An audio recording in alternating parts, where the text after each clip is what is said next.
दुनिया के तेज तरीन इंसान जैसा तेजी से दौड़ने वाला रोबोट। साइंसदानों ने एक ऐसा 4 पैरों पर चलने वाला रोबोट तैयार किया है जो दौड़ने में दुनिया के तेज तरीन इंसानों को भी पीछे छोड़ने की सलाहियत रखता है।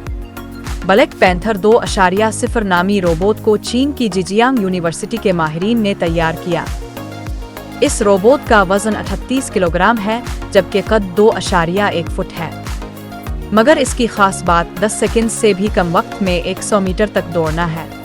रोबोट तैयार करने वाली टीम के मुताबिक ये रोबोट फी सेकंड 10.4 मीटर्स का फासला तय करता है और 2009 में दुनिया के तेज तरीन इंसान का एजाज पाने वाले यूसेन बोल्ट के 2009 के आलमी रिकॉर्ड से थोड़ा सा पीछे है। रोबोट की तेज रफ्तारी को यकीनी बनाने के लिए मुहक्किकीन ने इसकी चारों मशीनी टांगों को घुटने जैसे लचकदार जोड़ों से लैस किया और फिर कार्बन फाइबर स्ट्रक्चर का इजाफा किया ताकि इसके जिस्म को तेज रफ्तारी से दौड़ने के दौरान कोई नुकसान ना पहुंचे।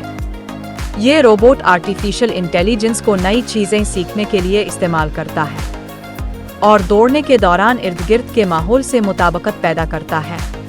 ये वाज़ेह नहीं कि इस रोबोट की रफ्तार को किस मकसद के लिए इस्तेमाल किया जाएगा।